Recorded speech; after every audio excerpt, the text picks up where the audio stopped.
নমস্কার। তো ফাইনালি ঋত্বিক রোশন এবং সিদ্ধার্থ আনন্দের ফাইটার দেখে আসলাম। এই সিনেমাটা নিয়ে কিন্তু সত্যি অতটা হাইপ ছিল না, যেরকম পাঠান, জওয়ান বা টাইগার 3 এইসব সিনেমার হাইপ ছিল। এই সিনেমাটা কি সত্যিই দেখবার মতো? আমি তোমাদেরকে এক লাইনে বলে দিই, তোমরা ট্রেলার বা টিজার দেখে যতটা না স্যাটিসফাইড হয়েছো, সিনেমাটা তোমাদেরকে 2 থেকে 3 গুণ ফিরিয়ে দেবে। বলিউডের এই প্রথম এরিয়াল অ্যাকশন একটা মুভি, যেটা তোমরা কম্পেয়ার করতে পারবে একটা হলিউড সিনেমার সাথে। 250 কোটি টাকা দিয়ে খরচা করেছে।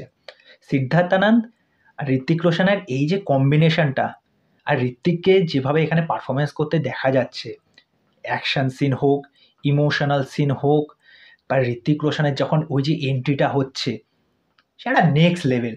হলে সিটি বাজছে রীতিমতো। ঋত্বিককে দুর্দান্ত লাগছে। এবার চলে আসি, এই গল্পটা কিন্তু তোমাদের একদম জানা পরিচিত।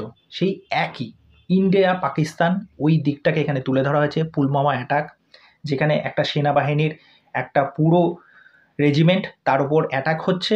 এখানে একজন কট্টর ভিলেন রয়েছে।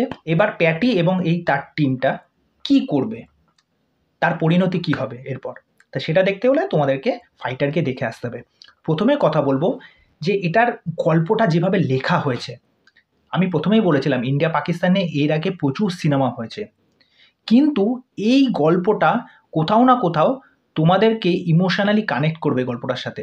প্রথম থেকে ফার্স্ট হাফ যেভাবে শুরু হচ্ছে, গল্পটাকে যেভাবে ন্যারেট করা হচ্ছে, প্রত্যেকটা চরিত্রকে যেভাবে দেখানো হচ্ছে, ফার্স্ট হাফ প্রচণ্ড গ্রিপিং, স্ক্রিন প্লে মারাত্মক। এখানে এক ফোঁটাও তোমাদের মনে হবে না যে বোর লাগছে, এত সুন্দর। আর ওই ফার্স্ট হাফের মধ্যে কিছু কিছু অ্যাকশন সিকোয়েন্স আছে, সেগুলো নেক্সট লেভেল। 3Dতে যখন দেখবে না, সেটা জাস্ট মানে চোখ ধাঁধিয়ে যাবে যে কি হচ্ছে, কি দেখছি, এরকম। এবার চলে আসি পারফরমেন্সের কথা। পারফরমেন্স ঋত্বিকের আমি বলবো one of the best performance. Siddhartha আনন্দের সাথে তার যে এই যে কোলাপটা, এটা মারাত্মক লাগছে। ঋত্বিক প্রত্যেকটা ফ্রেমে ঋত্বিককে ঘ্যামা লাগছে জাস্ট। তারপরে যারা সাপোর্টিং কাস্ট রয়েছে তাদের পারফরমেন্সও দারুণ। অনিল কাপুর, এই লোকটা কি বলবো, যে কোনো চরিত্র তাকে দিয়ে দাও, সে ফাটিয়ে বের করে দেবে। এখানেও অনিল কাপুরের পারফরমেন্স দারুণ। Hrithik Roshan top notch performance ঋত্বিকের এই সিনেমায়। দীপিকা পাড়ুকোন আমরা দেখে আসি, হ্যাঁ দীপিকা পাড়ুকোন ঠিক আছে, জামানও যেরকম পারফরমেন্স করেছিল, বা অন্যান্য সিনেমাতেও যেরকম পারফরমেন্স করেছিল, পাঠানেও যেরকম করেছিল। তো এখানে কি, এখানে দীপিকার পারফরমেন্স একদমই আলাদা। দেখো সেখানে যে বোল্ড ফোল্ড ব্যাপারগুলো ছিল, সেটা কিন্তু এর মধ্যে নেই। এটা কিন্তু অন্য ধরনের মুভি। এখানে দেশপ্রেম, বন্ধুত্ব, ইমোশনাল দিক, প্রত্যেকটা বিষয়ে খুব সুন্দর ওয়েতে এখানে প্রেজেন্ট করেছে। দীপিকার পারফরমেন্স দারুণ। এবার কি হচ্ছে থার্ড নম্বর, যে এই যে ঋত্বিক রোশনের ক্যারেক্টার যে প্যাটি, তারপরে যে দীপিকার যে ক্যারেক্টারটা, এদের একটা প্রিভিয়াস একটা দুঃখের ঘটনা রয়েছে। সেটা কি, সেটাও খুব সুন্দরভাবে কানেক্ট করবে। সেটাও বলা হচ্ছে যে কেন তাদের এরকম পরিস্থিতি, এই জায়গাগুলো।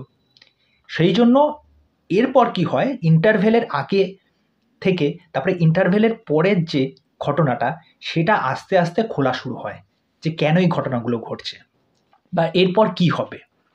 এবার বলে রাখি যে কিছু কিছু দৃশ্য যে এখানে দেখানো হচ্ছে, সেই জায়গাগুলো দারুণ লেভেল। একটা জায়গায় দেখাচ্ছে সিআরপিএফ এর পুরো জওয়ানের একটা পুরো রেজিমেন্ট তারা যাচ্ছে, পুরো বাসের একটা ট্রুপ পুরো যাচ্ছে। সেই জায়গায় একটা বাচ্চা ইয়ং ছেলে দরজার বাইরে এসে ইন্ডিয়ার পতাকাটাকে এরকম করে, ফ্ল্যাগটাকে এরকম নাড়াচ্ছে। সেই সময় ঋত্বিকদের হেলিকপ্টারটা ঠিক ওদের সম লেভেলে এসে, ঋত্বিকের ট্রেলারে একটা সিন দেখবে যে ঋত্বিক রোশন যখন এই যে আমাদের ভারতের ইন্ডিয়ান ফ্ল্যাগটাকে নাড়াবে, সেই জায়গায় সেই দৃশ্যটা শটটা দেখে দারুণ। সেই জায়গাটায় গায়ে কাটা দিচ্ছে সেই জায়গাটায়। আর ব্যাকগ্রাউন্ডে যখন ওই আমাদের প্যাট্রিয়টিক গানটা যখন হচ্ছে, ঠিক আছে, সুজলাং সুফলাং মালায়াম শীতলাম, পুরো ওই একটা গুজবাম মোমেন্ট দিচ্ছে।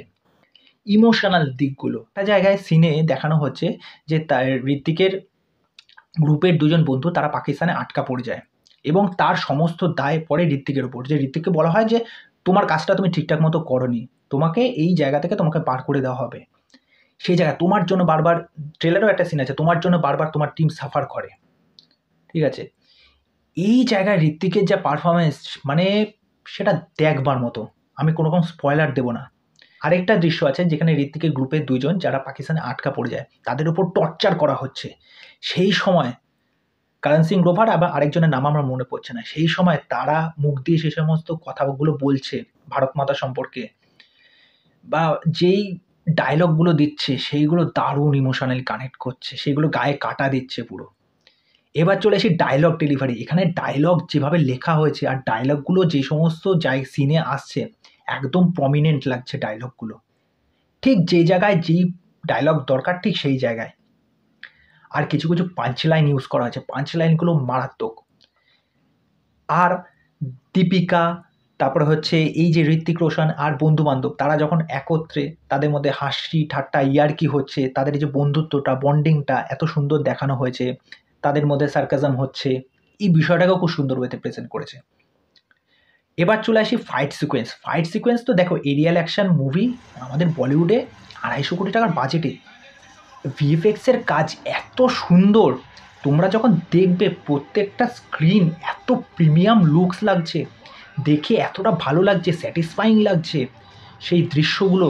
এটা দেখবে তোমার ট্রেলারেও দেখেছো, জলের ওপরে যখন ফাইটটা, যখন জেটটা যখন যাচ্ছে, তারপরে যখন জেট এরিয়াটা যখন দেখানো হচ্ছে, যে সমস্ত প্লেন জেট ফেটগুলো দাঁড়িয়ে আছে, সেই জায়গায় সেই জায়গাটা যেভাবে দেখানো হচ্ছে, ক্যামেরা ওয়ার্ক দুর্দান্ত অ্যাকশন সিনগুলোতে। ভিলেন, আমার ভিলেনটাকে আমি নাম জানি না, ভিলেনটাকে আমার সেই লেভেলে লেগেছে, মানে দুটো চোখ দুই রকম, মানে কট্টর ভিলেন যাকে বলে। আমার তো এখানে ভিলেনটাকে ঘ্যামা লেগেছে, সেই যখন কথাবার্তাগুলো বলছে, ঠিক আছে, সেগুলো দারুণ। একদম ক্লাইম্যাক্সে গিয়ে যে অ্যাকশন সিনটা হচ্ছে সেটাও আলাদা, সেটাও দারুণ। ওভারঅল এখানে ভিএফএক্সের কাজ, অ্যাকশন সিন, তারপরে এটার গল্পটা যেভাবে ন্যারেট করা হয়েছে, এটা স্ক্রিন প্লে, তারপর হচ্ছে গান। এখানে যে কটা গান আছে দেখো, আইটেম যেটা ডান্স নাম্বার সং আছে বা অন্যান্য ইমোশনাল কয়েকটা গান আছে, একদম অ্যাকিউরেট যেই জায়গায় গানগুলো দরকার ঠিক সেই জায়গায় গানগুলো, যখন সিনেমা দেখবে তখন সেই জায়গায় বসে ওই গানগুলোর সাথেও তোমরা কানেক্ট হয়ে যাবে, যে এই সিনটার সাথে এই গানটা সত্যি একদম যাচ্ছে, ভাল লাগছে গানটা। তো ওভারঅল এখানে প্রত্যেকের পারফরমেন্স, ওভারঅল স্টোরি, সমস্ত ডিপার্টমেন্ট কাজ খুব ভালো হয়েছে। কালকে যারা দেখতে যাবে একদম পারফেক্ট টাইম, 26শে জানুয়ারি প্রজাতন্ত্র দিবস, এটা একটা বেস্ট দিন দেখার জন্য। আমি অবশ্যই কালকে আবার দেখতে যাব, সিনেমাটা সত্যিই আমার ভালো লেগেছে।